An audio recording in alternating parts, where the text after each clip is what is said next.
Hey everybody, it's me, Dina, your dating diva, and today we're going to talk about the qualities that make him want you now and forever. And I found this article again on Rory Ray. Excuse me. She can be found on Yahoo, and she has a featured expert today. His name is Christian Carter. And again, the name of this article is The Qualities That Make Him Want You Now and Forever. So let's go right into it. The first one is a real man wants a woman who is playful. There's something that drives men wild and invites them into a deeper level of connection and bonding with a woman faster than plain old talk about feelings and experiences, and that something is play. Men love to be active and to play. Men were raised to express themselves and connect with those around them through action. They say, when a man likes you, kind of hits you, he teases you, kind of talks to you, that's how you know a guy likes you. Unfortunately, too many women seem to forget this and want to talk, talk, talk, talk, talk. And we start to sound like Charlie Brown's teacher. Wah, wah, wah, wah, wah, wah, wah, wah, wah, wah, wah, wah. And that's all they hear. They don't hear anything past that. More talk will often get you less response from a man on an emotional level. Sure, talk is great. You're going to have to talk because you're going to have to talk about your values. You're going to have to talk about what you want out of the relationship. You're going to have to talk about things you have in common. You're going to have to talk about your families, your jobs. But you're going to have to talk basically. But the fact is that men don't feel it for you because of what you say. It's not the words. It's the experience. Not the words. It's the experience. And for men, the easiest and most straightforward way for a man to engage in his emotions with you is by doing things with him that don't require talking, but allow you to be playful with him. Doing things is pretty vague, so they gave us a couple of examples. Sports, and anybody who knows me knows that I love sports. I love to talk sports. I love to play sports. I always figured I'd meet somebody on the softball field because that's where I am a few times a week. I mean, for a while there, I was on the softball field 3 or 4 times a week, but no go yet. There were 1 or 2, but they turned out to be jerks. Imagine that. But not all men love sports or are great at them, and you might not even like them either. But that's not the point here. The point here is to play a sport with a man because it involves aspects of a game against him, competing. So it actually says that one of the best sports is pool. And we all know pool's kind of sexy, for a woman anyway. She has to lean across the table, she has to stretch and hit that ball. Then, of course, you act all coy and shy and ask him to show you how to hit the ball because, he's the big, strong man. He's supposed to already know how to play this, right? So, of course, everybody knows that pool is a great one. And it also says ping pong. So, I'm not sure why ping pong, but another tool is teasing.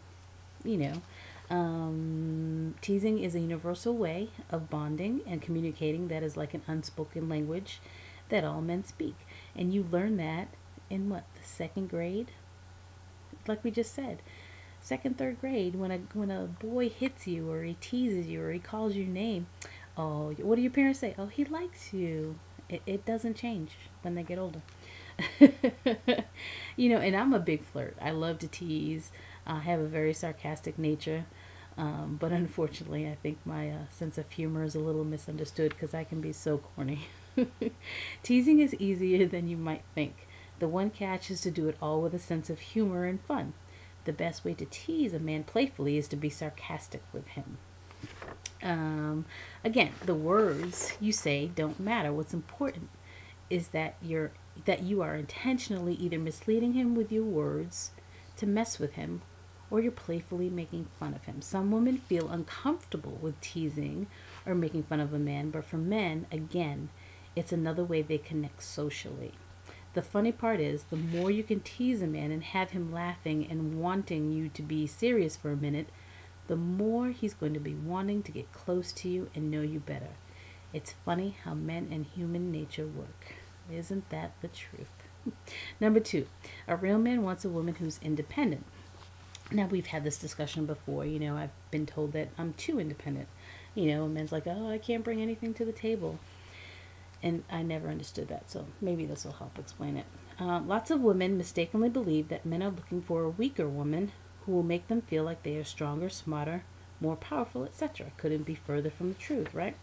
Real men who have their own lives, real men who have their own lives, who aren't looking to a woman to validate their lives and their significance, do not want a woman who they can overpower so that they feel better about themselves. Real men want a woman who inspires them because she has great things going on in her own life. And that's how it all starts. Some of these men I've dated, they're like, wow, you make me want to be a better person. You always motivate me, da da da. And then in the end, I don't know where I can bring to the table. I guess that's not a real man, right? Real men want a woman who motivates them because she is thinking and doing great things and her energy and attitude is contagious.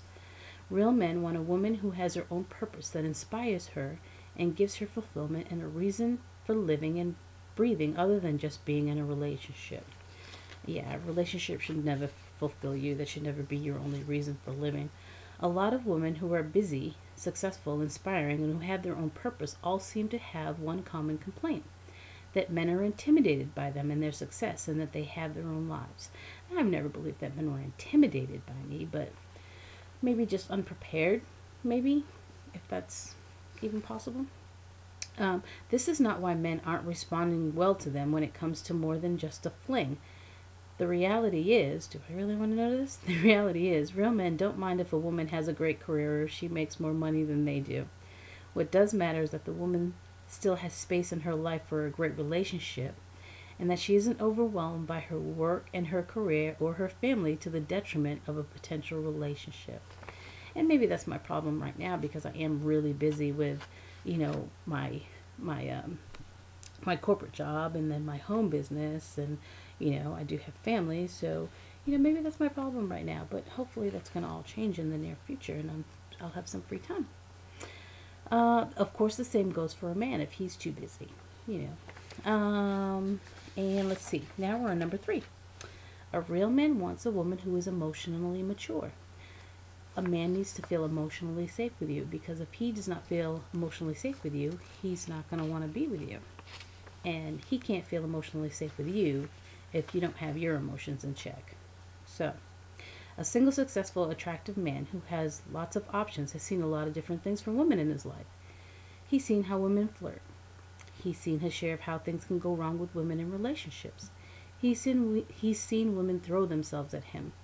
He's seen how women bring beauty and wisdom into his life in a way he couldn't have seen on his own. But he's also seen women act incredibly needy and unsettled, to where they lose it completely on an emotional level and fall apart right in front of him. The question is, what do you think are the biggest warning signs a man has learned to look for in a woman? And what do you think might be the biggest indicator of a healthy and happy woman? I don't know. Her emotions, maybe? Could be. Yeah, it's a woman's emotions. The way a woman feels, reacts to, and communicates to her own feelings and emotions is the greatest make or break place in a man's mind. Now, I say every woman, men, every woman has a little bit of crazy in her. It's just the level of crazy that you can put up with. How much crazy can you deal with? Eventually, there's going to be a situation that comes up where you and your man are going to see some things differently. There's going to be a misunderstanding. He's going to hurt your feelings or not care about your feelings. It's going to seem like he doesn't care about your feelings. How will you respond to this? Will you share with him in a way that will inspire and encourage him to open up to the fact that he might have done something wrong? Or will you share in a way that he'll receive blame or criticism? Both of which will encourage him to either feel angry and or withdraw. The difference in these two choices of how you as a woman respond has everything to do with how you deal with and handle the emotions you have inside yourself. Do you have the patience and maturity to take the time to get in touch with your own feelings as you're feeling them and communicate from a place of positive intention? Or do you feel overwhelmed by your emotion to where they control you and you do and say the things that aren't coming from a place of love or positive intention, but from a place of your own hurt ego? And that's the difference between mature and immature. You need to take a second and realize and speak from, not, don't speak from your ego, don't speak from your ego, and I say, that it's okay to apologize, even if you don't think you're wrong. It's okay to say, I apologize for mistreating you. I apologize for hurting your feelings. But you never apologize with the expectation of getting an apology back. Of course, that's nice, but you never apologize with that expectation. You apologize because you want to. You sincerely apologize because you think you hurt that person's feelings and you sincerely mean it. You don't have to believe that you were wrong to do that. You could always say, I was wrong in your eyes. You were wrong in my eyes. I apologize if I hurt your feelings. I apologize for mistreating you. Can we just agree to disagree? I've actually had that conversation with a friend in the just recent past. But I'm not sure it kind of worked. And I didn't get an apology back. And I wasn't expecting it. But number 4, a real man wants a woman who makes him feel intense attraction. Men know as well as women do that it's easy to find someone who makes you wild with desire at first. And hard to find someone who makes you feel this way long into your relationship. Here's something you might not know about men. Men aren't as scared of commitment in relationships as they are scared of being in a relationship with a woman where there is no passion and no attraction. And that's it. Those are the 4 qualities that men cannot resist. So I know this video ran kind of long. And there was actually more to it, ladies, than just that. And I will actually do a second part to this video and add on to that. There's a section on there about the difference between a real man and a boy. There's two sections on there about using your emotions to attract him, and your how to deal with your emotions in an argument. So there's more to that article than just that, but I wanted to give you those 4 basics first. So if you have any comments, questions, or stories, as usual, you can contact me at datingdiva7@yahoo.com. I'll see you guys later. Bye.